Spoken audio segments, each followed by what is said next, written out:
The amazing drama you're about to see is a matter of human record. You may believe it or not. But the real people who lived this story, they believe it. They know.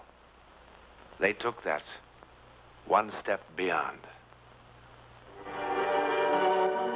Alcoa presents a new and unusual kind of television program that takes you just beyond the world in which you live.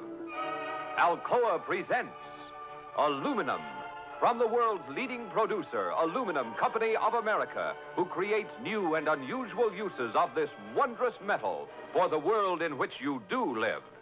And now, John Newland takes you one step beyond.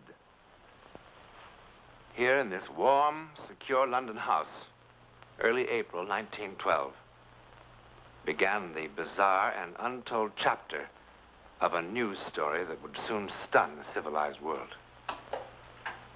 In this library was an unread book. Coming events cast their shadows before them. Maybe. Remember this book. We'll come back to it later. It might shock you.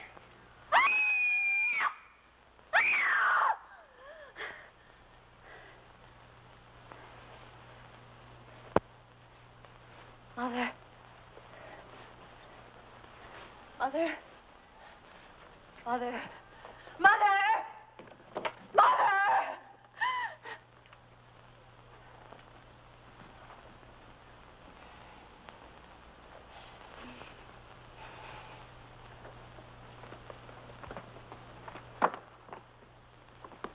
What is it? What's wrong, dear? It was water.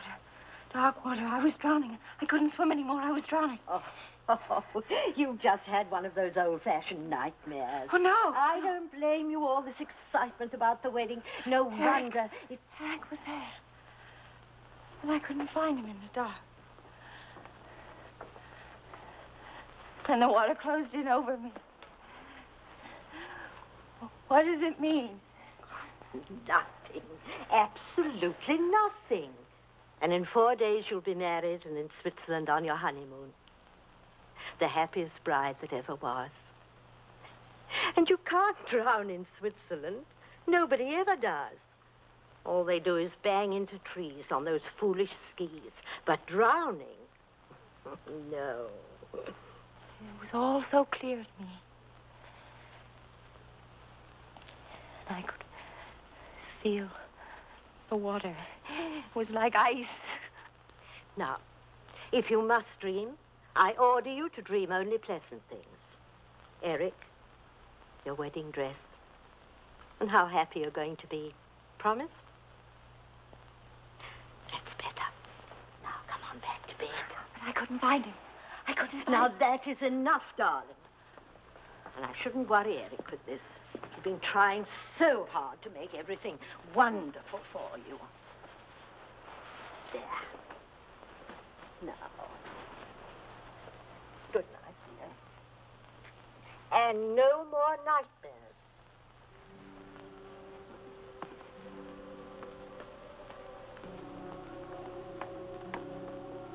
Good night.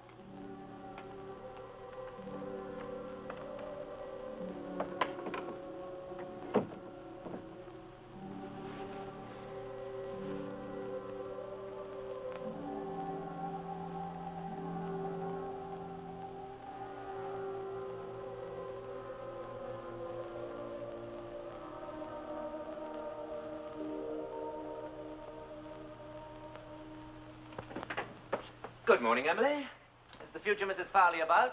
Grace? Eric. Well, I know it's early, but I wanted to see what my wife would look like in the mornings. ugly. Would you like some coffee, darling? I'd love some. You like surprises, don't you, darling? I love them.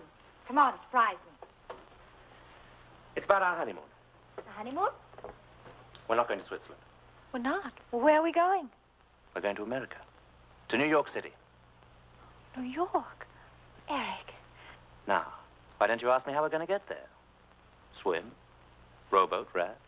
All right, darling, how? That's how. Stateroom 111B, boat deck, right next door to Mr. and Mrs. John Jacob Astor, no less. On the maiden voyage of His Royal Majesty's ship, Titanic, Southampton to New York, 6 days at sea, next Tuesday. At sea? Oh, just a little sugar, darling. I can't.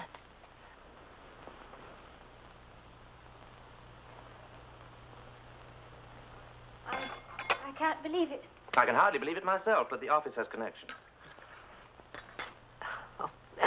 Oh, you lucky children. You sure you won't miss Switzerland? Oh, Switzerland will keep. But the Titanic, our honeymoon, that's once in a lifetime. The paper's full of nothing but the Titanic. Listen to this, Grace. RMS Titanic, the world's largest and most luxurious liner, is writing a new and glamorous chapter in man's conquest of the sea. By virtue of her 5 watertight compartments, she's being hailed in marine engineering circles as the unsinkable ship. Her first passenger list makes her a floating home for royalty, statesmen, international society, and stars of the theater and the arts. And Mr. and Mrs. Eric Farley, who are absolutely unknown. And absolutely in love.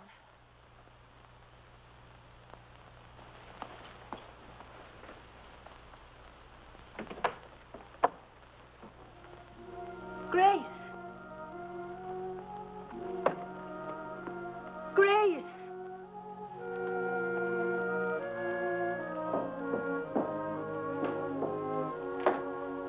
Grace, what is it, darling?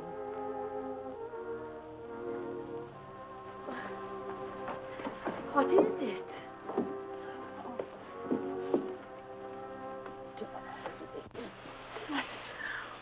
We can't go on that ship. It happened again. I dreamed. Now, darling, I do wish you wouldn't. I saw the sea, the cold sea. Oh. There were people struggling in the water. Really? Sinking, dying. Grace. And then a huge ship slid down. Down. Now, it's just a bad dream. Besides, that ship couldn't be the Titanic. The Titanic can't sink. Everyone knows that. I saw a lifeboat tossing in the water. There were letters on the side of it. I saw. Really? So clearly I saw the word Titanic on the side of the boat. I did. I did. I did. I did. I did. I did. I did. Your intuition should tell you that what you see next is not a dream. It can come true. Just what I've always wanted. Only my own dear Aunt Agatha would have guessed. Have you ever kept birds, my darling? Neither have I. You ever thought of keeping birds? Neither have I. And by all means, write dear Aunt Agatha and tell her she's made us very, very happy. I will.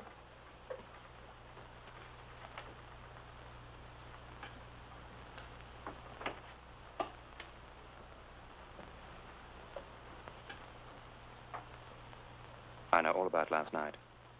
And the night before that. Mother told you.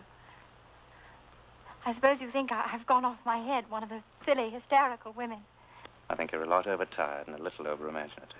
But this isn't my imagination. Believe me, I saw it. I saw it. Now, that is silly. You don't believe what you see in your sleep? I mean, unless you're a gypsy. Grace, do you trust me? You know I do. Then don't spoil the happiest time of our whole lives just because of a bad dream. Everything's going to be all right, I promise. I'll take care of you always. Oh, hold me tight, darling. You know, if I didn't know you so well, I'd think that you'd fallen in love with another man, that you didn't want to marry me. I couldn't love anybody but you. Very well, I believe you. Only remember, if there ever is another man, I was one of the best shots in the Coldstream Guards.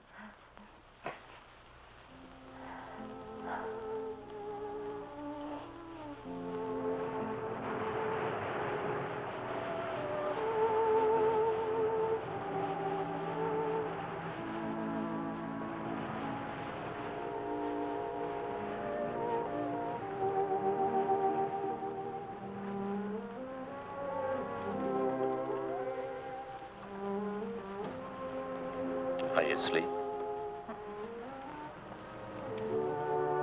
I think I will keep a bird after all.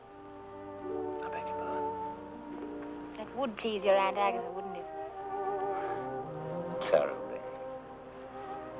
Did you have any particular species in mind? Oh, a lovebird, of course. Oh, naturally, lovebird.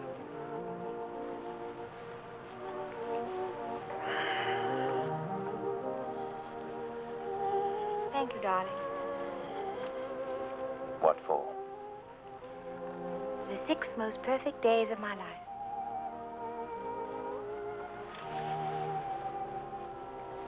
How lovely you are. And very young. Could be even better days.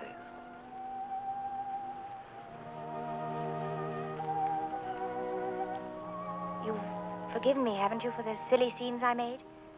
I've forgotten the whole thing. I'm glad. Such awful, ridiculous dreams. It wasn't a dream at all. I was wide awake when I felt there was something wrong with the ship. Quite wrong. I know you'll laugh. And I don't blame you. I was in my cabin this afternoon. I imagine it was around 4 o'clock when I heard this terrible sound. What kind of sound? It was a terrible grinding sound, as though the ship had suddenly struck some immovable object. The whole boat seemed to tremble with the impact. Tell me, by any chance, did you hear anything or feel anything?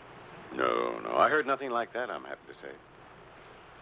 You know, it's probably your imagination, or more likely, indigestion. Now, why don't you see the ship's doctor? He's a good man, I'm told. I'm all right physically. It's just that for the first time in my life, I'm afraid. I'm afraid even for the next few hours. I don't know what I'm afraid of. It's as though something in my soul. You know, if I weren't such a hard-headed realist and I were at home, I think I'd call on my minister. As the mighty ship raced through the Atlantic night, there were others far away who felt dark premonitions of disaster. For one, a Methodist minister in Winnipeg, Canada. 4, 6.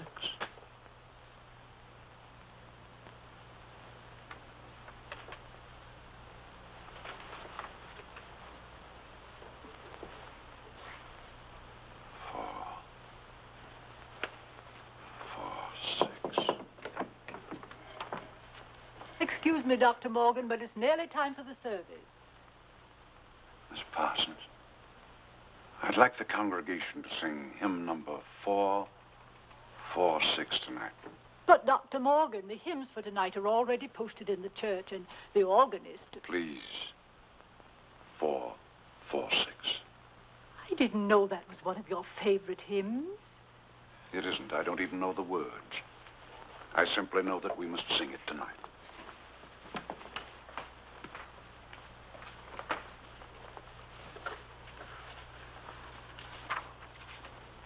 Hear, Father, while we pray to thee for those in peril on the sea. Better we should be praying for our farmers after a winter like this.